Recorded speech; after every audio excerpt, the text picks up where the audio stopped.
იღებენ სტანდარტებს, რომლის პირობებშიც ну აი როგორი პრეტენზიები შეიძლება წამოუყენო, იცი? თან ფორმულირებები არის მაქსიმალურად ზოგადი. არა დაბალანსებულად გაუში სიუჟეტი.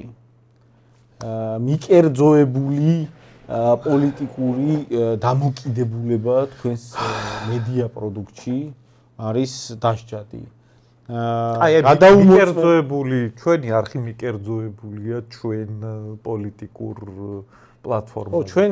ჩვენ საერთოდ არხი არ მინახავს. არ არსებობს საქართველოში, რომელიც არ არის. და კაი აი იტყვია რომ თქვენ მიკერძოებული ხართ, უნდა გამოვასწოროთ. ანუ TV იმედი აღარ იქნება ქართულ ოცნებაზე მიკერძოებული. და ნახეთ, მან საკითხი დადგება შემდეგნაირად. ნებისმიერი ტელევიზია, მათ შორის პირველ რიგში კონსერვატიული ტელევიზიები იქნებიან უბრალოდ დახურვადი, აი დახურავენ, როცა მოუდება, დააჯარიმებენ, იჩივლებენ, დააჯარიმებენ და ნუ არ იქნება რაიმე ალტერნატიული რაღაც გამოხატვის საშუალება, იქნება მარტო არავინ არ უჩივლებს და არავინ რეაგირება არ ექნება ყველა სესმის ოცნებაზე.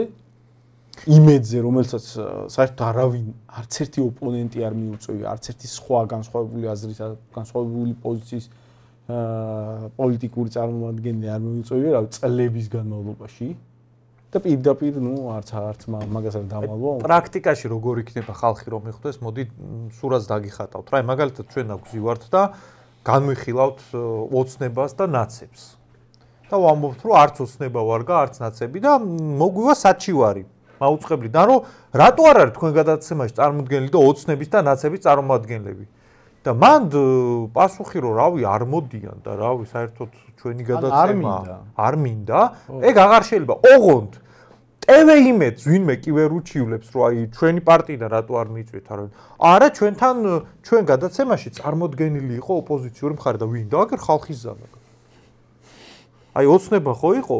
მაგათი ოპოზიცია აგერ ხალხის ზალა ის და კაცო აი რაზე ვერ თანხმდებიან იცი ვის უფრო მეტად უყვარს ბიძინა ივანიშვილი აი სამტროს ასიცოცხლო ბრძოლა აქვს ეხლა ქართული ოცნება დარწმუნებულია რომ მას უფრო უყვარს ბიძინა მაგრამ ხალხის ზალა არ უთმობს მაგაში და იცი რამხელა პოლიტიკური ჯახი აქვს ამ საკითხზე ეს ორი ეს ოპოზიცია და პოზიცია ჩვენთან ორივე წარმოადგენელია რა გინდათ და TV-იმეც მართლა ვერავინ ვერ უჩივლებს მაგას ხო და ბევრმა ეხლა შეიძლება იფიქროს რომ მე რა მოხდა ხალხო აი იყვნენ მიუკერძოებლები ეს ტელევიზიები რა არის მანდ რა ცუდი რა განევიურებს მაგ მოთხოვნას ან თუნდაც აი მე რა მოხდა ხალხო შეავიწროონ ზოგადად ტელევიზიები ალტერნატიული აზრი ის ტელევიზიები ლიბერალური რაც მართლა ცუდია ისინი ხო ცუდები არიან და საფრთხერაში იცი მარტო იმათ კი არ შეავიწროებენ იმათ კიდევ ვერ შეავიწროებენ როგორც საჭიროა იმათი ზურგი საკმარისად ძლიერი იმათ რა შეიძლება საბოლოო ჯამში იცი აქ სურო შეავიწროონ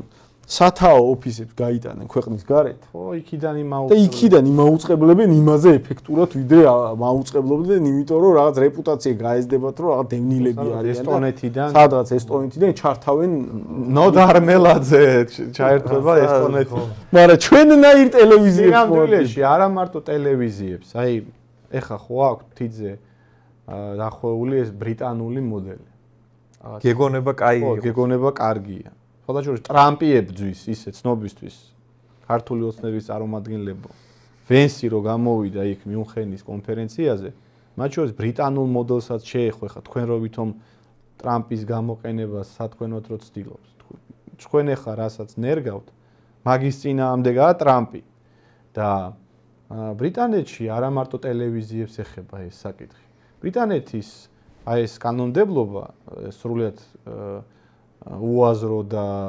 უკანონო მათ შორის არ რეგულირებს ინტერნეტ სივრცეს მათ შორის სოციალურ ქსელებს მაგალითად ბრიტანეთში ეს ძალიან ერთი ცნობილი პოდკასტერია ამერიკელი ბრიტანელი უფრო სწორედ კონსტანტინე გვარი დამავიწყდა მე მგონი გრინია საერთოდ რუსეთიდან არის წარმოშობით რუსეთიდან მაგრამ მამამის მიგრაციაში წავიდა და ოჯახით ეგ თან ცოტა ის ანუ კომიკოსი იყო და ეხლა პოდკასტერი გახდა და გრინი თუ რა გრინი ძალიან ცნობილი ვიდეო არის თელ მსოფლიოს მასშტაბით ანუ ვიღაცასთან საუბრობდა და ეგეთ კითხვა დაუსვა რომ წინა წელსო რუსეთის ფედერაციაში იმის გამო ადამიანმა ინტერნეტში რა დაწერაო მე მგონი 400 ადამიანი დააკავესო, ციხეში ჩასვესო და შენი აზრითო ბრიტანეთში რამდენი კაცია ეგრე დაჭერილიო და ბრიტანეთში ვინმე დაჭერილი არისო და კიო და რამდენს ფიქრობო და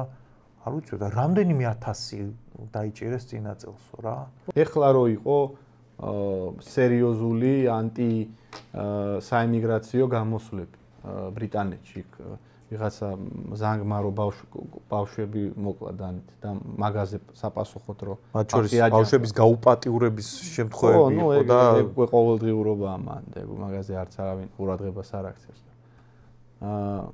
ხალხი წერდა კაცო რომ ეს პოლიციაო მიგრანტების ხარეს არის. ის მიგრანტები მე მაჩეტებით გამოვარდნენ. ანუ ის მიგრანტები რამე ისე კი არ იყვნენ. პოლიცია და მიგრანტები ერთად არბევდნენ ბრიტანელებს. და მაგაზე უკმაყოფილო ბრიტანელები Facebook-ზე პოსტებს რო წერდნენ, მაგაზე იჭერდნენ ხალხს. აი და ნუ წარმოუდგენია ვინმე საქართველოში რომ ბრიტანული მოდელი მაგას არ გულისხმობს და ოცნება თავ შეიკავებს და თვით დემოკრატიული ბრიტანული მოდელი პირდაპირ მაგას გულისხმობს და ვიღაცა რო გეუბნება რომ აი რა კაი ბრიტანულ მოდელს ვიღებ და ხონდა შეწუხდე ადამიანი და დაგუგლო ერთხელ რომ აი რა მოდელია ბოლო-ბოლო ეს ბრიტანული მოდელი ხო და ბრიტანული მოდელი არის ეგ კაცო რაც მართლ სისტემას არ მოწონს მაგ აზრის დაფიქსირების გამო მოვლენ და დაგიჭერი. ეს მაგისი პირველი მერცხალი ხო არის უკვე რომ მთავრობაზე შეგინება არ შეიძლება პოლიცია შემოგიმტო აი რაღაც counter strike-ის მანევრი შემოვარდები და დაგიჭერენ რა. ამაზე ხა ზოგიერთი კიდევ ვერ აცნობიერებს, იმიტომ ადამიანი ზოგადად ეგეთი არსებები ვართ, აი ფსიქოლოგიურად სანამ ჩვენ კონკრეტულად რაღაცა არ დაგვემართება, აი გვეზარება ხოლმე რაღაც აი მაგაზე არ ყვევა და ფიქრობ მე არ შემეხება. უყურეთ ხალხო, ზოგიერთი პირიქით იწონებს და ამბობს რომ აბა ნაცები როგორ უნდა გავაჩეროთ. ხალხო, როგორი რაღაცა იცით? სააკაშვილი რო ხელისუფლებაში მოვიდა, სხვათა შორის სრული ტაშით და ხურვალებით მოვიყვანეთ სააკაშვილი. ხო ასეა? რაღაც უმაღლესი ლეგიტიმაცია ჰქონდა. ლამის ყველამ ხმა მისცა სააკაშვილს. სააკაშვილმაც გამოაცხადა ლეგიტიმური რაღაცა ამოცანა, რომელიც უნდა გადაეჭრათ, ეს არის კრიმინალთან ბრძოლა.